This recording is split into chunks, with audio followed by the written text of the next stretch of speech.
Yeah. So today, for those of you who don't speak Creole, we're going to talk a little bit about updates on the Eminifx case. And of course, there are a lot of things going on. So first thing we're going to talk about is the sentencings of Eddy Alexandre. Now, you will recall that Eddy Alexandre, the CEO of Eminifx, who pled guilty to fraud, was scheduled to be sentenced on July 18, 2023, in front of Judge John P. Cronin of the Southern District of New York. I think it's at 3:30 in the afternoon. Certainly, I myself wrote a letter to the judge explaining why Eddy Alexandre should be sentenced to no less than 10 years.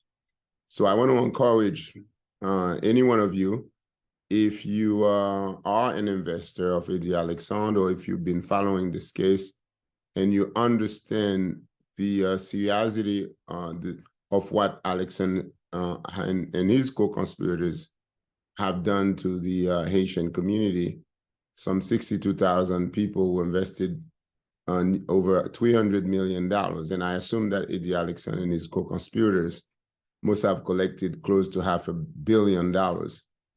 So do please write a letter to the judge and explaining why you think Eddy Alexandre should get 10 years. Now, certainly, I wrote a letter, and I made my letter public. This is not something personal. This is about a crime that I believe affected a lot of Haitian in this community. So in my letter, I explained to the judge why I believe Eddy Alexandre should receive no mercy, why he should get 10 years. So if you are an investor and you want to write a letter, so the judge's information will be on the screen as I'm speaking, and feel free to copy the message, the information, and write the judge a letter. So let me explain to some of you why this case is important. You probably wonder why I have been talking about this case for the better part of a year. I think there are two things, there are two elements in this case that we ought to take very seriously. Number one is the effects of religion, of the church in the lives of many people. And I have investigated and I have spoken to hundreds of people, and those are not, well-educated people. Those are not people who've gone to universities like myself, who became lawyers, doctors, or engineers, although some of them were, but those are far in between. I believe that 95% of the investors of Eminifx were, wage employees, people who were working per hour, who were making very small money. They were able to save that money. And of course, most of the churches certainly are full of these people. And these people make the backbones of the 62,000 people who invested in Eminifx. Now, you have to appreciate the nature and the magnanimity of what Eddy Alexandre and his co-conspirators, the pastors, have done. They have put together a Ponzi scheme.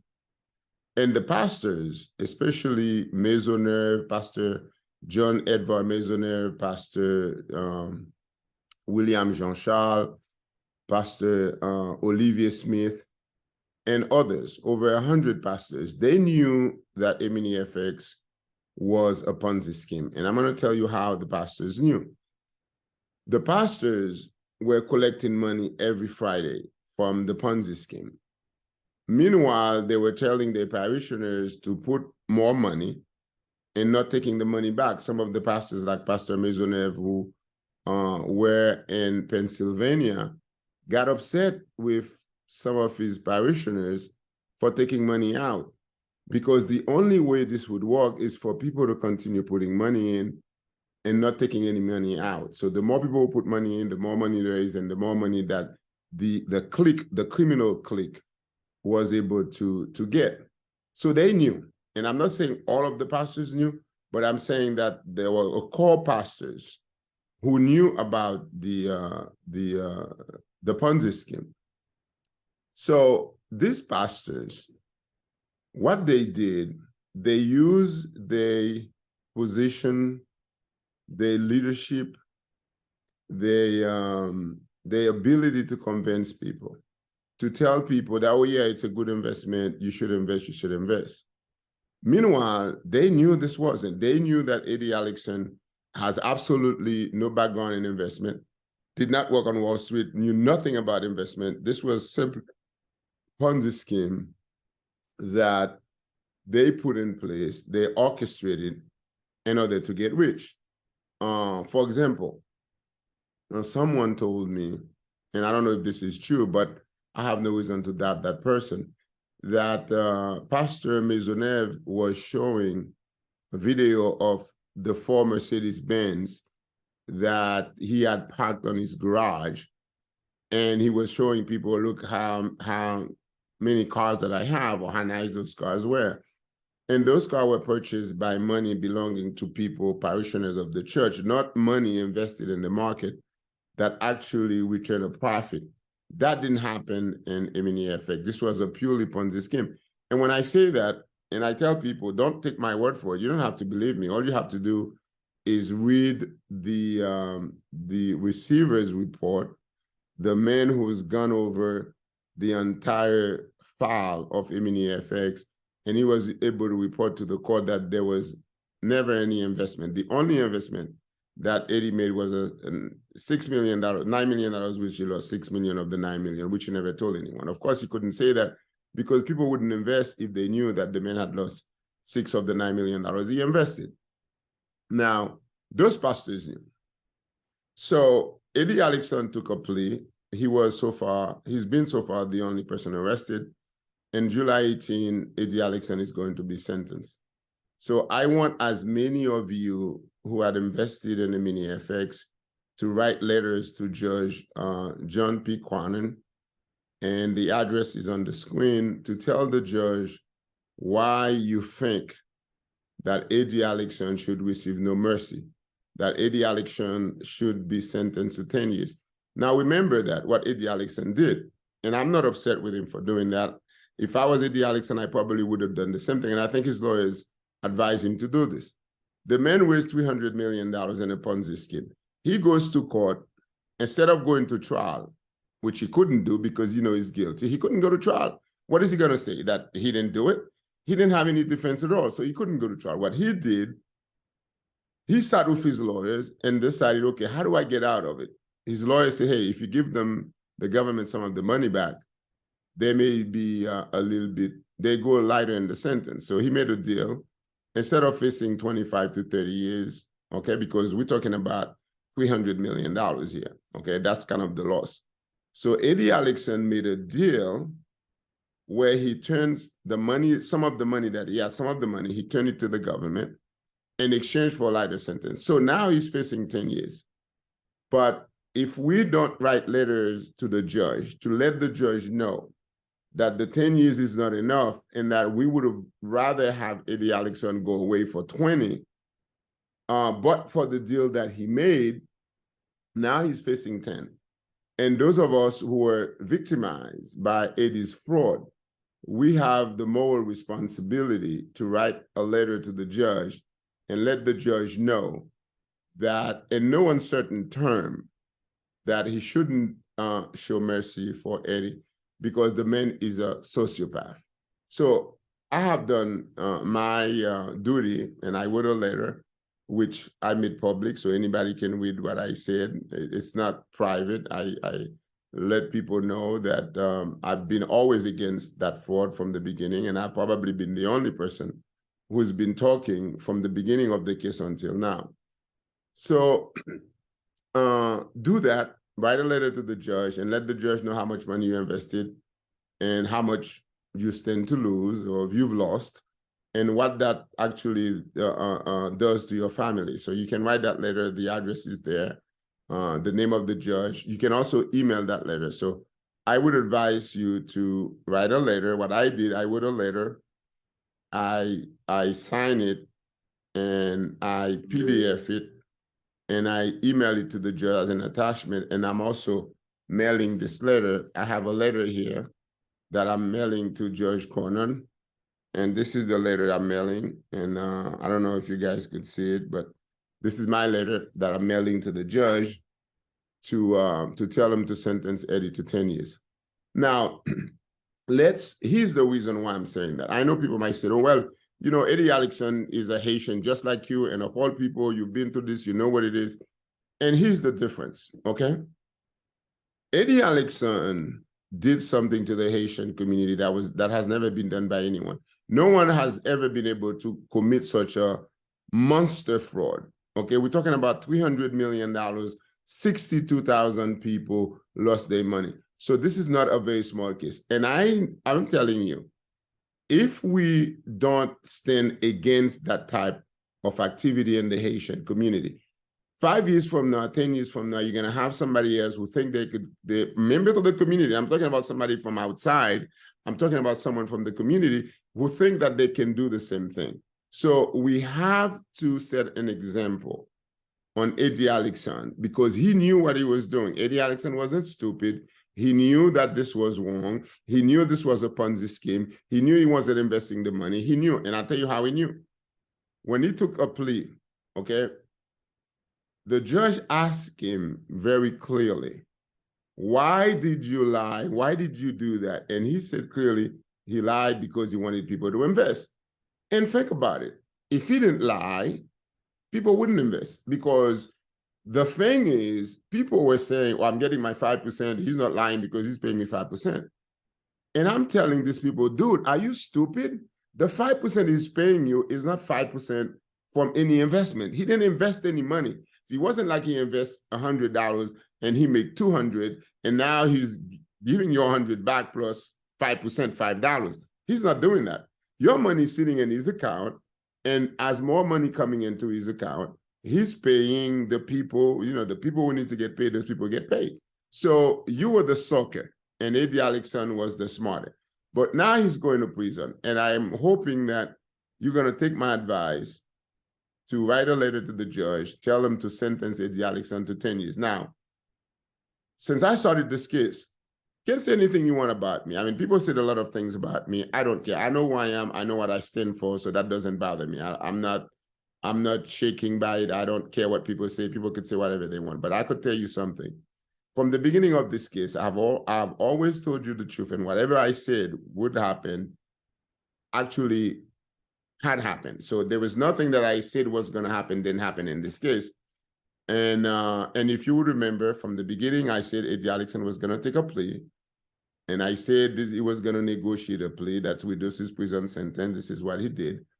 And I said he was going to prison. He's going to prison. Regardless, he's not going to get, you know, he's not going to get away. He's going to prison. But the thing is that Eddie Alexandre is not a citizen. I know that there were certain things online said Eddie Alexandre went to Harvard, he this, he that. The man barely graduated out of college. He was trying to do a master as one of these diploma mills and some of the university, which he said, this is not what I'm saying, this is what's actually in the court file. He never graduated. He never finished the master's program. So the man is not as brilliant as you think. He's a con artist, he's a criminal, and that's how he lives his life. And that's why he's always lived his life. So, but when he goes to prison, if he thinks he's going to con people in prison, he's going to have a problem. So I hope he stopped doing that.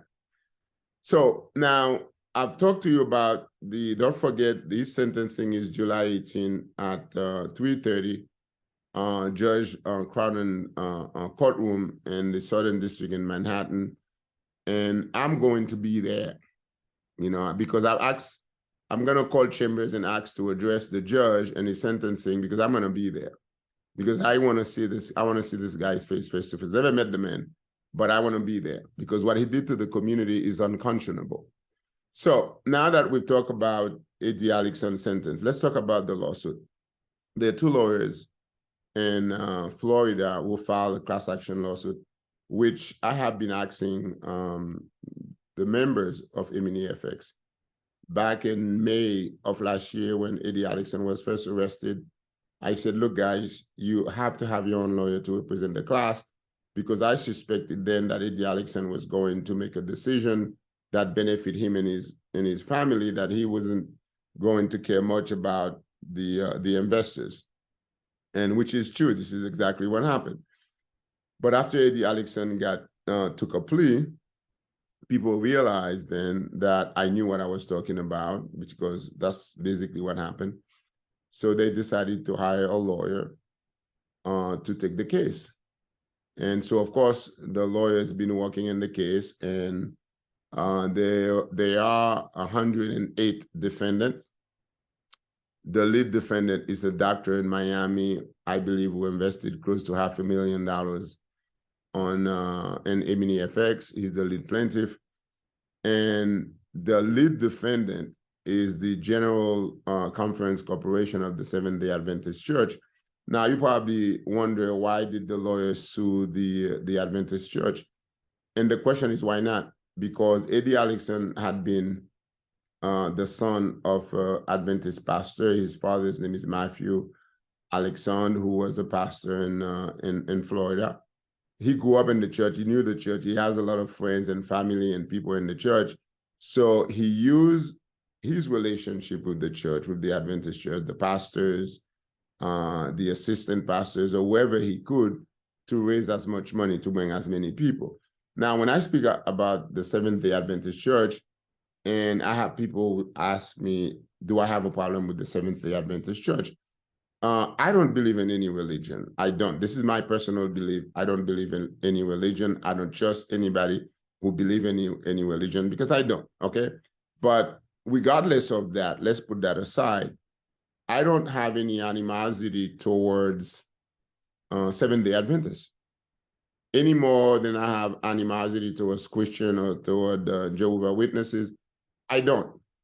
However, what I have animosity towards are people like Eddie Alexandre, like Pastor Philippe Monpremier, Pastor William Jean-Charles, Pastor Smith Olivier, all the pastors who got together with Eddie Alexandre to rob the Haitian community.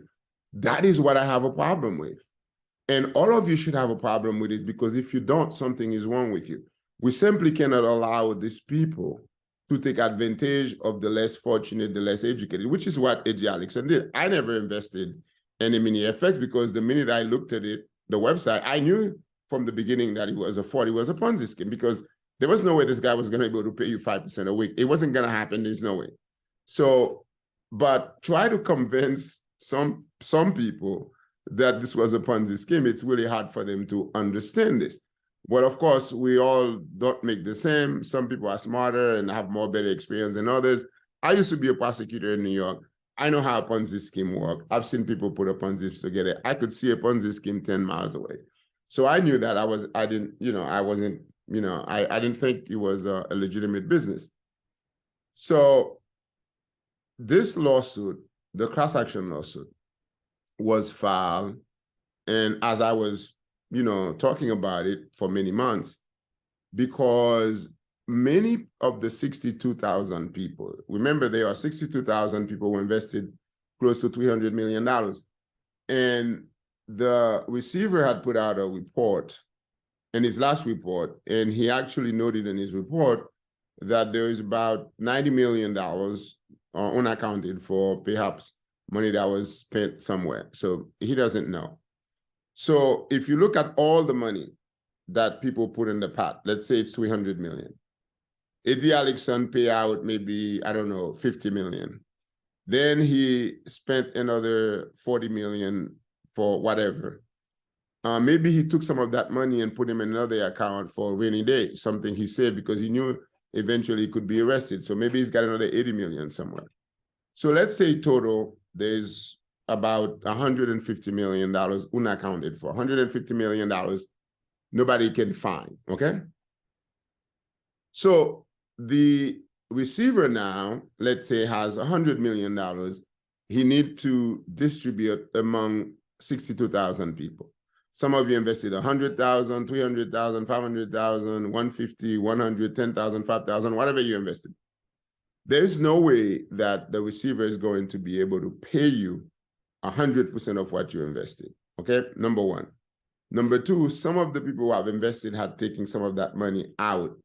I don't know how much, but some of it has taken out. So what the receiver is going to do, he's going to come up with a formula that's going to allow people to come in and prove through documentary evidence. You're going to bring your papers, your receipt, how you transferred the money to Eminifx or Eddy Alexandre. And then the receiver is going to decide how much of your money that you're going to get back. Say you invested $100,000. The receiver may say, hey, listen, all you can get is 25, 30,000. Suppose you get 30,000, but you invested 100. Now you only get 30 back. Who's going to pay you the other 70? Eddy Alexandre isn't going to pay you the other 70. Eddy Alexandre is on his way to a federal prison. And he's going to go there. He's going to be in prison. He's going to stay in prison until he's done at least half of his time, whatever the time. If he's got 10 years, if he got 10 years, he's going to have to do 5. Then he's going to be on a list for deportation to Haiti, okay? So he's going to be deported to Haiti. So you're never going to see Eddy Alexandre in the United States. Once he walks out of this court and the marshal put the handcuffs on him, they take him downstairs, he's never coming back. So forget about getting money from Eddy Alexandre. That's never going to happen. Now, I could tell you, Eddy Alexandre probably has another $50 to $60 million somewhere in Europe that he and his wife and his family and his other baby mamas, because obviously he's got, you know, some women and other babies outside of his marriage. So he's got a couple of baby mamas and he's going to have to take care of these kids. So he's gonna be fine. The problem is how you're gonna get the rest of your money. And that is why I had been talking to you about back in September, October, November of last year. But finally, some of you had listened and hired a lawyer. Bravo. I'm very happy you listened to the professor. So Eddy Alexandre is going to be gone. The receiver is going to give you maybe a small percentage of the money you invested.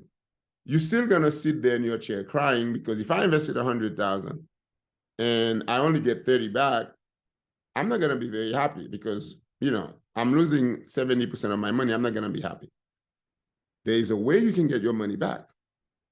You see, all the pastors who were working with Eddy Alexandre, all of these pastors knew they were doing something wrong.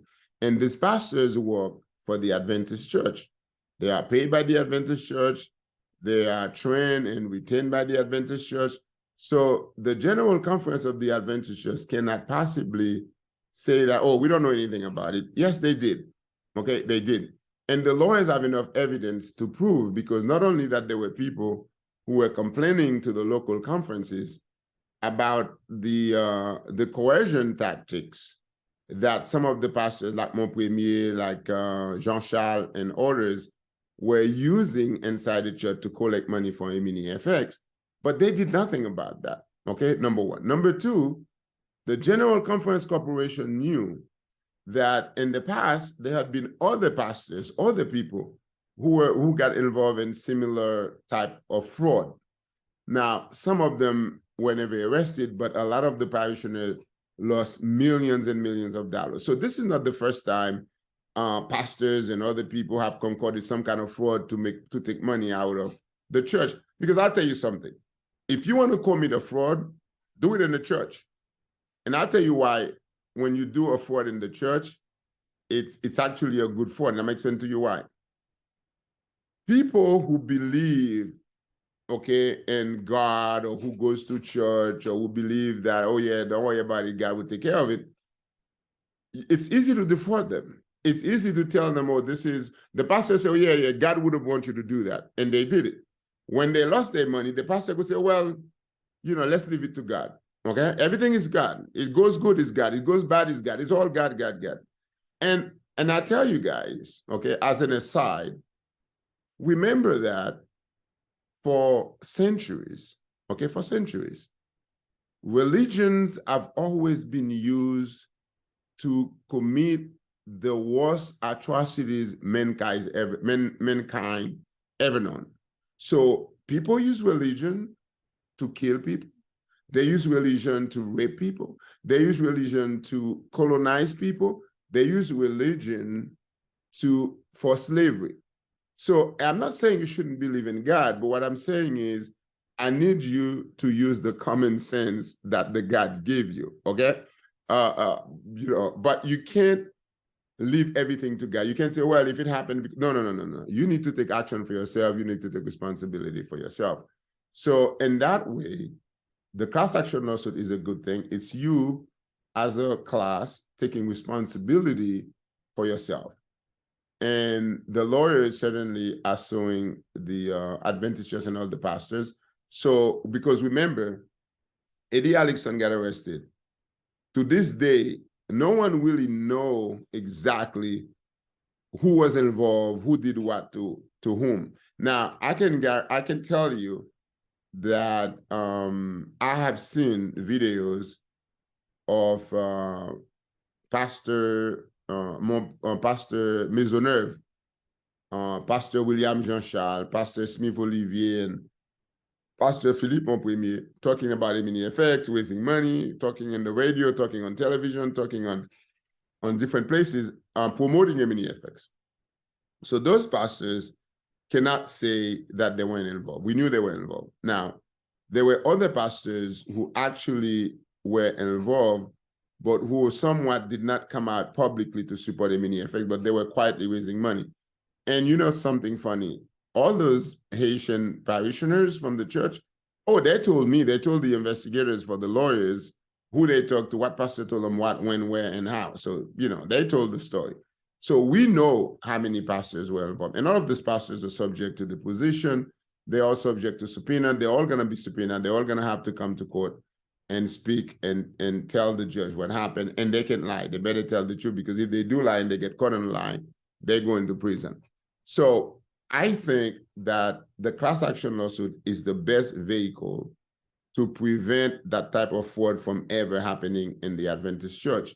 And I can almost tell you that the Adventist church is going to pay hundreds of millions of dollars for this lawsuit, because I don't know how they're going to get out of it, because it doesn't seem like there's a way out for them, especially when we have people saying, yeah, we've told them. In fact, I have learned that when the Eminifx started, there were discussions among the executive of the Adventist church, and there were one or two people who resigned their position, their leadership position, because of Eminifx, because of the fact that the church decided that they didn't want to do anything. They want Eddie Alexandre to continue raising money.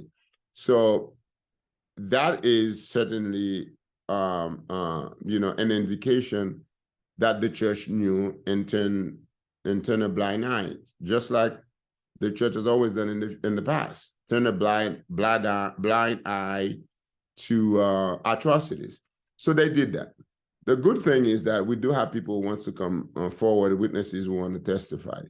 So about a week ago, process servers from Maryland, New York, California, Florida, Georgia serve, all the conferences and all the church, all the pastors. So by the end of this month, everybody's going to come to court. The Adventist church is going to have their lawyers. They're going to lawyer up. They're going to come to court and explain what's going on. But I'm sure that the group of lawyers that the class has is a good group of lawyers who've been there, who's very experienced, and who's going to fight this case. The question is, they need to depose Eddie Alexandre before he goes to prison. And because Eddie Alexandre knows a lot, he knew what he did, he knew who did it with, he knew who he paid, how much money he paid them. So he's the guy who has all the information. So they're gonna have to depose him. So if you have not contacted the attorney who's in charge of the class action lawsuit, my advice is, please do contact the lawyer, talk to them, get your name on the list, so that you can be among the named plaintiff, so that way your name is there, they know who you are. But so I want to thank you so much for watching this video. Like I said, if you haven't subscribed to the video, please subscribe, because Eddie Alexandre is going to get sentenced July 18. I believe that I have reason to believe that he will be sent to prison the same day. So he's not going back home and having to come back to prison. So he's going to prison the same day. He's gonna come to court, they're gonna sentence him, they're gonna lock him up, take him downstairs, and take him to somewhere in Brooklyn until they find a place. They'll probably find a prison for him to go to. And of course, he's gonna be sitting in prison until he gets deported to Haiti.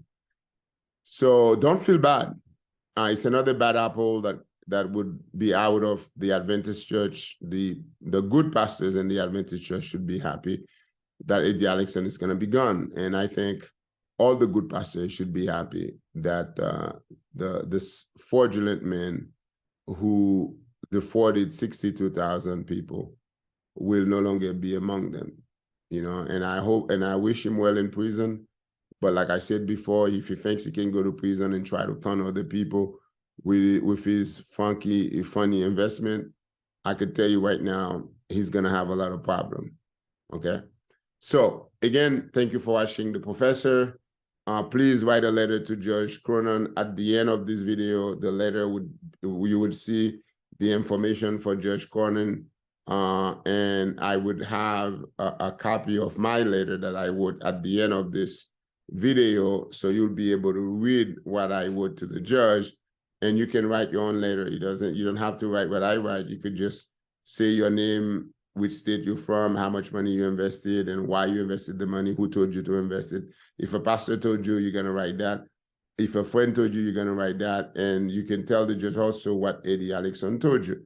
If the man, told you you were gonna have 5% a week, and that's what he promised you, you're gonna write that. If somebody told you not to take your money out every Friday, you're gonna say that.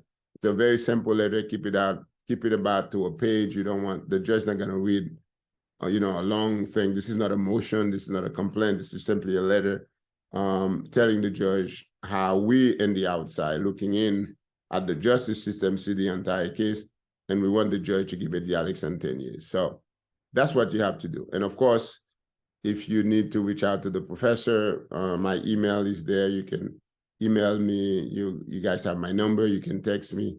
I'm very accessible to the members of Eminifx. So again, thank you for watching. And please don't forget to write a letter to the judge letting him know why Eddie Alexandre should go to prison for 10 years. Thank you.